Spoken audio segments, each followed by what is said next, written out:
This is the News 4 Rundown. As we come on the air, we are following multiple developing stories tonight. First, D.C. Councilmember Trayon White was arrested and now is facing bribery charges. Today, he appeared in a federal court. Also out of the district tonight, we're learning new information about the recent issues plaguing D.C.'s 911 call center. And a couple of 100 miles away, the Democratic National Convention is officially underway in Chicago.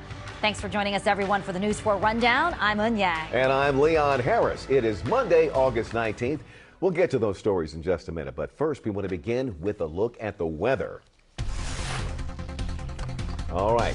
Whether you're ready for fall or if you're still into summer, there is something for everyone this week weather-wise. This is a live look outside tonight where we've seen a few showers and some storms roll throughout the evening. At one point, Storm Team 4 Chief Meteorologist Doug Kammerer pointed to one specific place that saw some showers. Yeah, I mean, we've seen quite a few showers around parts of the area. I just love it.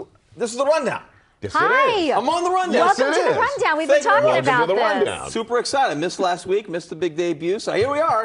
People were asking about you. Yeah, I don't think anybody was asking. Let's show you what's going on out there right now, because you're probably asking what's coming up the next couple of days. And the one big thing you're going to notice, temperatures could be 10 degrees cooler than this tomorrow. 87 today, 77 tomorrow is possible. Many of you will not make it into the mid-70s tomorrow. So high temperatures today in the 80s, just like we should be in the month or late August. We've got the clouds off to the east and some shower activity well off to the east. Even a nice little rainbow here. You can barely see it on the map, but it's out there. As we look towards the temperatures, 80 degrees right now. Winds out of the northwest at 12 miles per hour. A nice night ahead. The rain is out of here, moving off towards the east. Still a shower up towards parts of Loudoun County and Frederick. Very small shower activity through Jefferson County as well. But most of the shower activity is now making its way off and in towards the eastern shore. Some pretty big thunderstorms out that way too. But the rest of us, most of us tonight, are going to be looking at a really nice night. You can see those showers down towards Calvert County and over towards Cambridge along the eastern shore, along 50 there. Now, notice this storm up to the north. We're seeing the air movement from south to north this way. That's bringing up the warm air up to places like Halifax. But for us, we're actually seeing our air coming out of Toronto. Some cooler air making its way our way. And that means we're in for some great weather the next couple of days. 78 tomorrow, 77 on Wednesday. Thursday and Friday, temperatures in the 80s. We're talking 81 on Thursday, 86 on Friday. But look at the overnight lows. In the 50s for the D.C. area. Many of you will wake up to temperatures in the upper 40s to around 50 degrees. A taste of fall making its way our way. That 10-day forecast, apparently you got to wait for that until 11 o'clock. Wow. All right. What a tease. Thanks Thank you, a lot. Doug. All right, Doug. See you later. Developing now, we're learning more about the federal charges D.C. Councilmember Trayon White is facing following his arrest on Sunday. Now, new video shows him exiting the federal courthouse earlier today.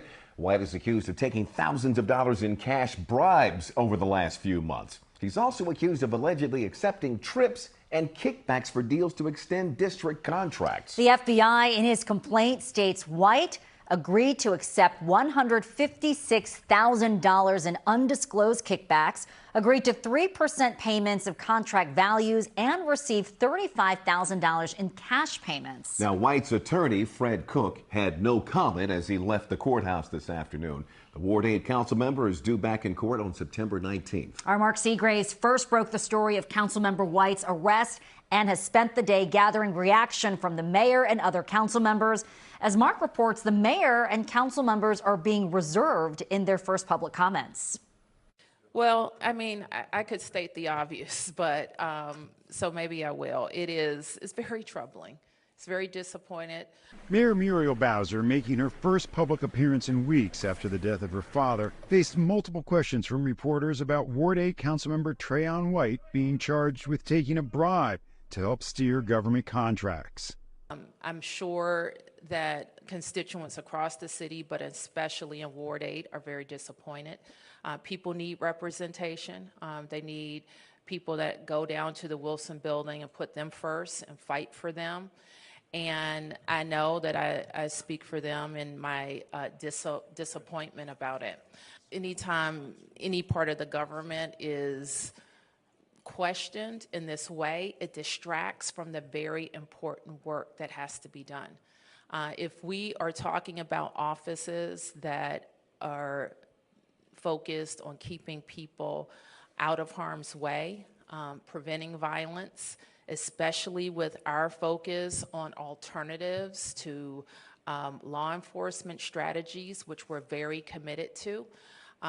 This also puts those very effective strategies at risk. So individual decisions, and people will make some good ones, some terrible ones, but they have to be held accountable.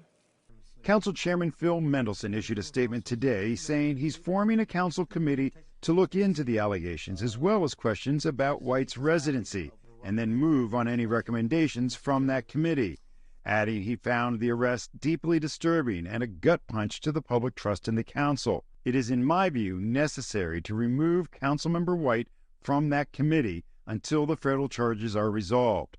Today, I asked Ward 3 Councilman Matt Fruman if Councilmember White should be removed from some of his duties on the council pending the outcome of the charges.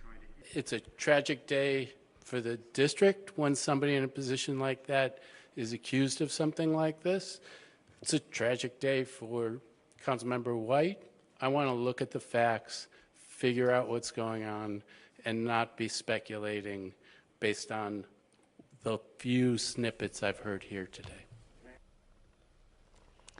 That was Mark Seagraves reporting. Be sure to stay with News 4 as we follow this developing story. When we're not on air, you can find all the latest reporting online and in the NBC Washington app.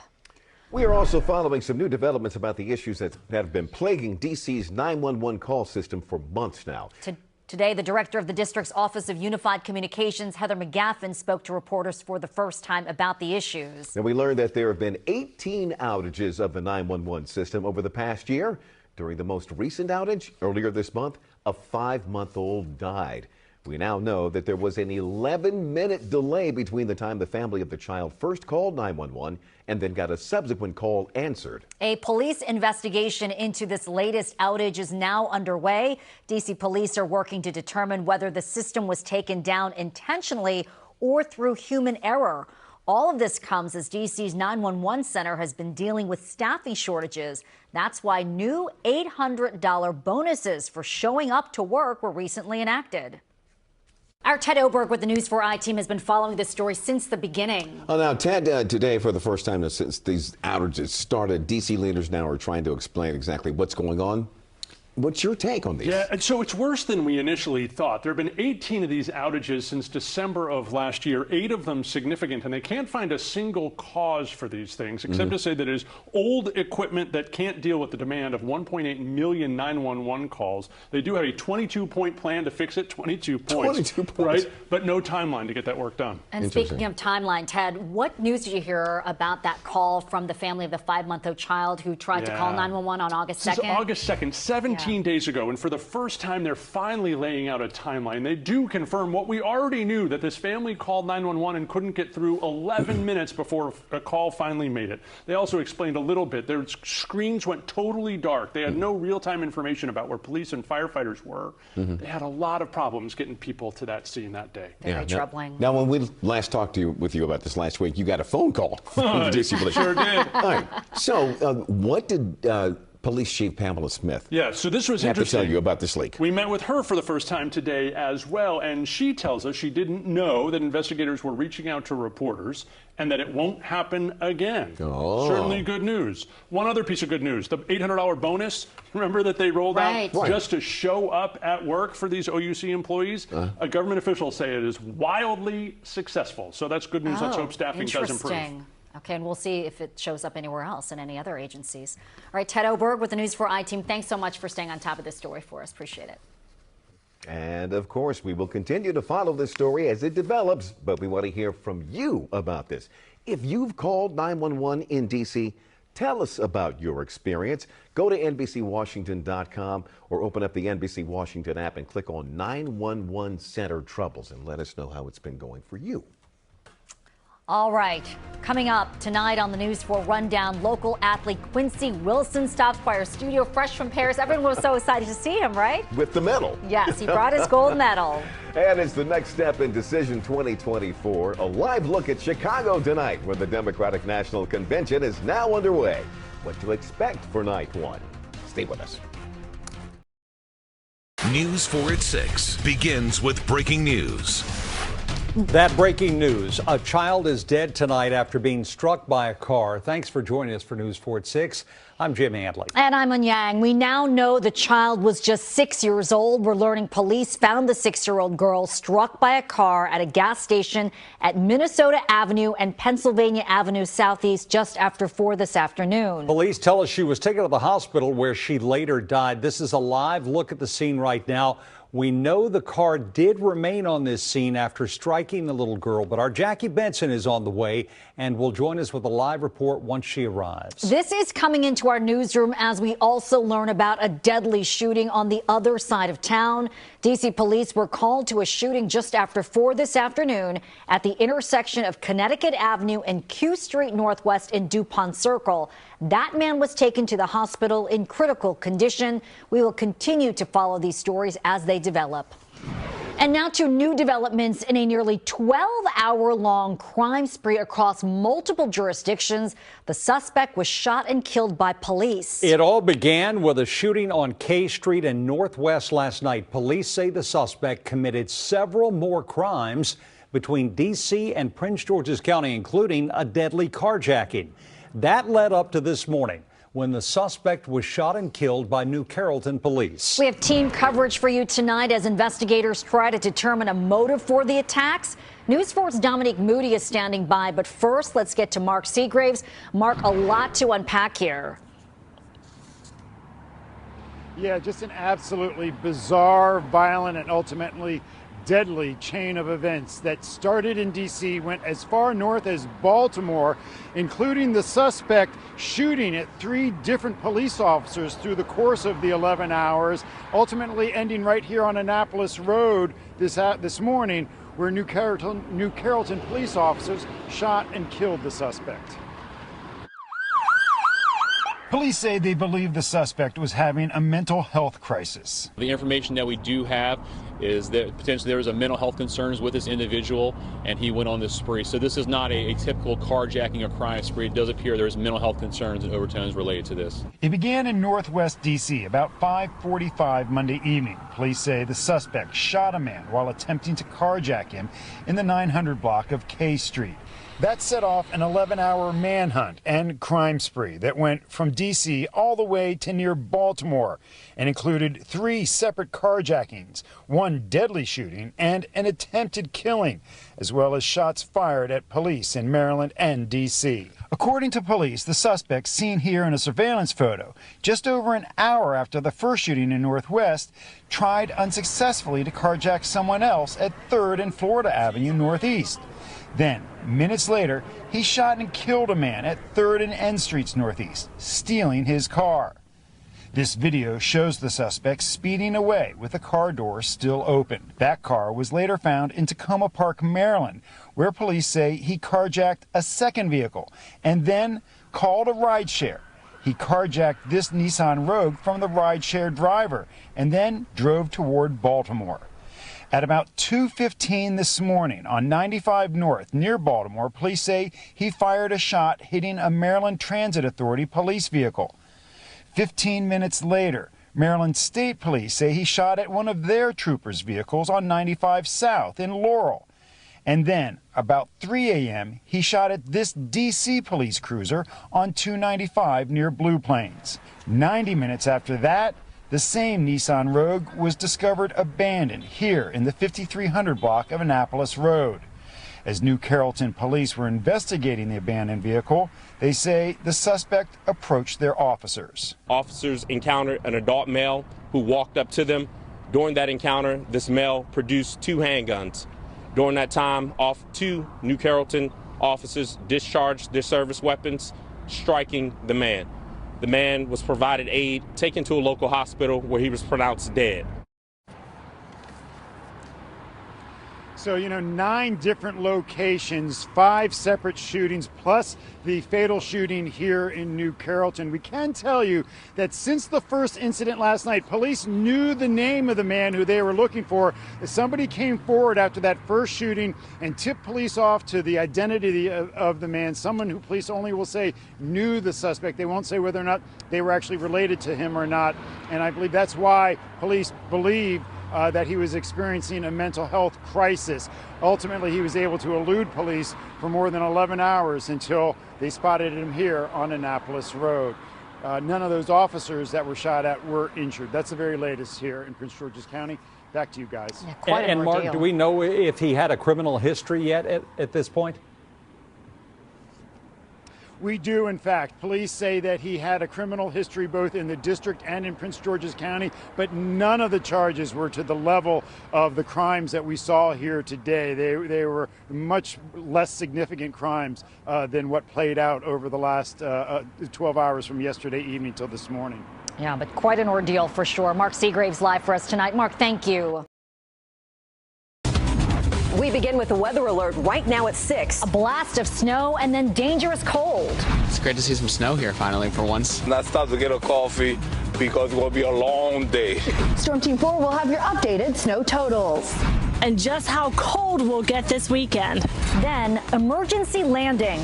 The conditions that caused this plane to land on the Loudoun County Parkway. Look up and the plane's like 20 feet above me and it lands like 20 feet in front of me. Plus school shutdowns. It was very dangerous outside, and I was also concerned about the well-being of other students and teachers. We talked to school leaders about the factors that go into closing schools. And snowballs, snowmen, and snow gloves. He said he's wearing gloves, but I'm not wearing gloves. And let me show you my little gut buddy over here. So here is Jack. And here in the district, where the best part of the day for many was getting out and having some fun. Live team coverage on News 4 starts right now. There is a fresh blanket of snow on the ground tonight and a bitter cold weekend ahead. This is a live look at the roads tonight out in Bowie. We are once again in weather alert mode after a day of snow that's certainly not going to melt anytime soon, with well below freezing temperatures on the way. With that, we say thanks for joining us tonight on News 4 at 6. I'm Sean Yancey. And I'm Lynn Yang. This week is coming to an end, much like it started, with another round of winter weather. We have live team coverage for you tonight. Mark Seagraves and Amy Cho are out in the elements, while Storm Team 4 meteorologist Amelia Draper is in the Weather Center, and Jessica Faith is out on our patio. We also have coverage tonight from a frightening situation in Northern Virginia. A small plane had to make an emergency landing in the middle of Loudoun County Parkway. Our Mauricio Casillas has been there all day long, and we will check in with him in just a few minutes. But first, we're going to start with Amelia in the Weather Center tonight.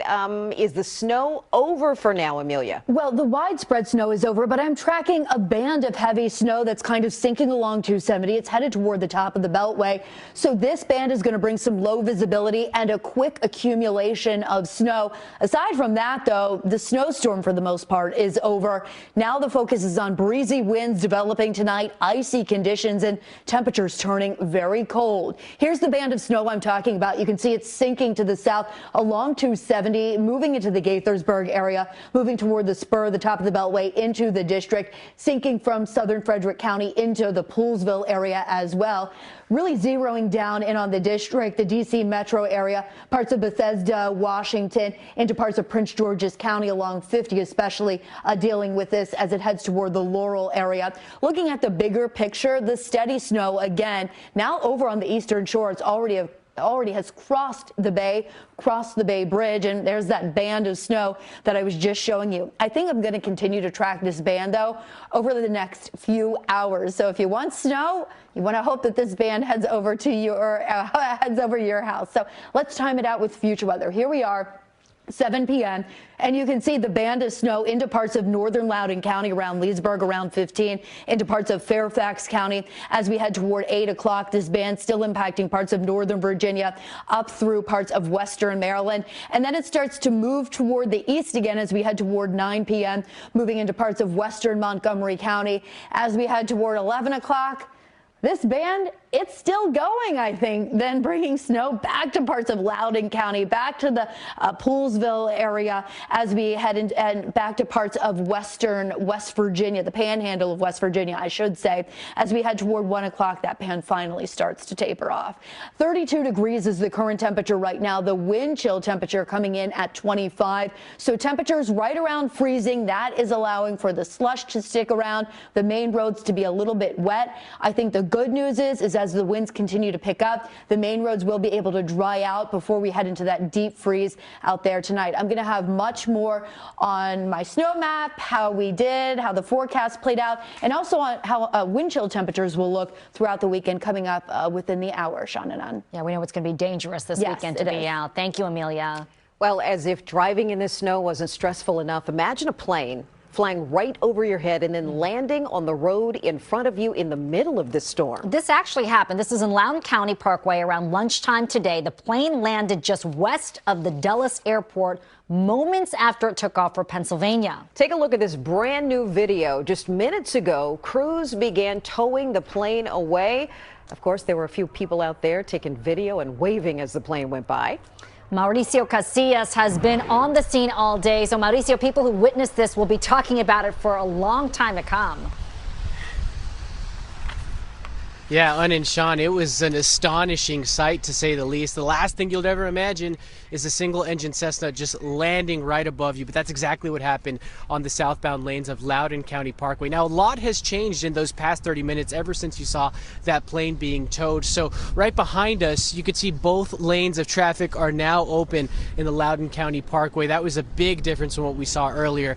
The most miraculous thing here is that the 7 people on board that plane made it out without any injuries. It was 5 crew members, a pilot and a co-pilot, and everyone on the roads. I mean, no one was hurt either. It was just astonishing. Let's walk you through, I should say, what we know. The plane took off from Dulles International just before 12:45 this afternoon, and for whatever reason, the pilot was forced to make an emergency landing just a few minutes later after takeoff.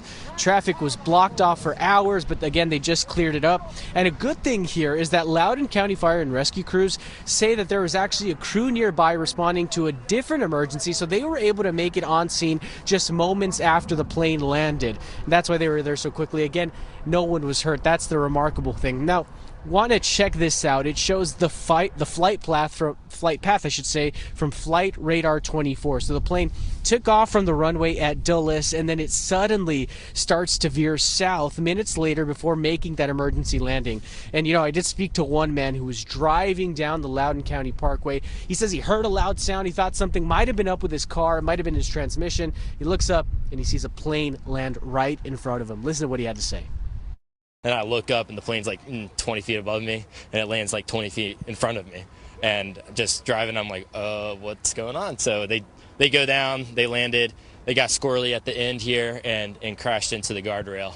And I checked on everybody and saw if they're good.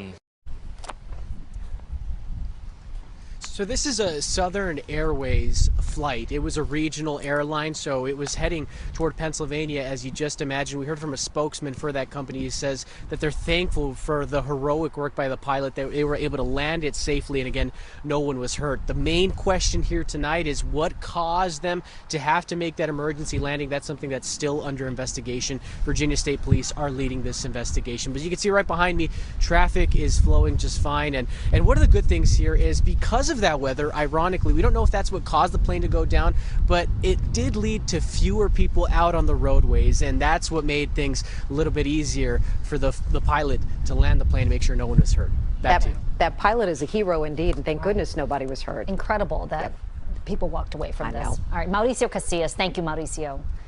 In the district, the snow forced school closings, work delays, and impacted Metro bus schedules, but it also gave people a reason to get out there and have some fun. Oh, yeah. Our own News 4's Mark Mittens Seagraves joins us live from Franklin Square in downtown. So, Mark, we know a snow day like this always means a snowball fight in D.C. How's it going out there? I'm never going to live that story down, am I? Never. Yeah, it's going great. There's still about 100 people down here. There's still about 100 people down here at Franklin Square this evening, running out of energy and actually running out of snow. They've been throwing so many snowballs. They're having to move around to just get creative to even find snow where they can make some snowballs. This has been a tradition in DC, an organized tradition dating back to 2010 when it first started. It would not be an official DC snowfall without an official DC snowball fight. Across the district, wherever there was a hill, there were kids of all ages with their sleds, from Capitol Hill to Upper Northwest. The snow started falling in the early morning, but by the time the sun came up, most of D.C.'s main roads were cleared. The snow came in overnight. We've had crews out since midnight. As you can see, a lot of our major roadways are already cleared all the way down to the blacktop. As we clear the major roadways, our snow crews, we have over 100 crews out. They're going to start moving on to secondary roads and then neighborhood roads. And that's going to take us some time as the snow continues to come down and as we hit the heaviest period of snow. We're going to have crews on until at least midnight tonight. Not just plowing and checking on the hot spots, but pre-treating. We're optimistic that most of the roads will be clear tomorrow morning when we start out the day. By midday, most of the side streets had been cleared as well, which was good news for folks who have to be out on the roads, like delivery drivers. And metro buses, which are operating on a modified schedule today. In Northeast, Carl Schmidt has been clearing the same stretch of sidewalk since 1985. He's honed his technique so as not to overdo it. Well, I push it, I don't lift it. That's the key. I have a pusher here, a shovel that will push and not lift. And that keeps you healthy. Seems to be okay. Yeah. What's your advice to people today? Get it done early. Because this is a wet snow. And wet snow gets hard if people walk on. And speaking of walking on the snow-packed sidewalks, remember to be careful. As for the organized snowball fights D.C. has become known for, it's all fun and games until it's not. In 2009, a D.C. police officer pulled his gun after being pelted during an organized snow battle at 14th and U Streets. We have found ourselves behind enemy lines now. We are actually getting pelted by snowballs. I want to point out one of the more sturdy fighters here. This woman is here. She's got a broken ankle. And she put a bag on it, and she came out for the snowball battle anyway, because that's just what kind of competitor she is. Wow. Look, this has been a great night down at Franklin Square. They're going to stay here for a little bit longer. They say from 5 to 7. Earlier this evening in the 5 o'clock, there were at least 200 people participating in this snowball fight. A couple serious notes about the snow, though. In D.C., if you're elderly or for whatever reason unable to shovel your own sidewalk, call 311, and DC's Snow Heroes volunteers will come to your house and they'll shovel for you. You know, it's the law to clear your sidewalk in the district. If you can't do it, they'll have volunteers come out and do it for you. Also, no snow emergency means you can park on any street you want to. That's the latest from Franklin Square. Mark Mittens Seagraves live for us. And Mark, she's a braver woman than me because I would not wrap my Achilles with a plastic bag and go out there. I was just wondering. No, I wouldn't do it. I'd be too afraid. All right, well, you know what? I'm with you on that. But I am now in the crossfire and drawing a lot of attention here with this light on me. So we're going to send it back to you guys. Be safe, Mark. Have fun, Mark. Don't hit the reporters, all right? Well, we are just getting started with our weather team coverage tonight. Ahead at 6:30, Amy Cho will join us with a closer look at how school leaders make that tough decision to close schools during winter weather. And Jessica Faith is live on the News 4 patio here in Northwest D.C. News 4 at 6 starts now. Boy, how about the difference a day makes? On the left, you see here the view outside of our station around this time yesterday. The worst of the rain coming down at that time. The wind was whipping like crazy out there. On the right, that's what it looks like outside there right now. Nice and calm. How about yes, a very different situation tonight with that massive storm system now gone. With that, we say thanks for joining us and welcome to News 4 at 6. I'm Un Yang. And I'm Leon Harris. You know, it was still a pretty windy day out there today, but that wind is finally starting to die down, and all that flooding that we saw also subsiding. Take a look. On the top here, you see the car actually submerged in water. This is in Upper Marlboro. There's also video of flooding in New Jersey. And on the bottom, massive waves today in coastal Massachusetts. The combination of high tides and large swells resulted in the flooding of many coastal roads. While it was a rain event here, places in the Midwest saw snow and plenty of it. This was in Illinois outside of Chicago, where up to 8 inches of snow fell. Places up north also saw some snow before it turned to rain. It's not bad if you have a snowblower like that. Down south, severe and dangerous weather, including multiple tornadoes. This is a look at just some of the damage left behind by the storm system. We know at least 5 people were killed. With this storm system now gone, we're already looking to our next weather maker. Let's get right to Storm Team 4 Chief Meteorologist Cameron.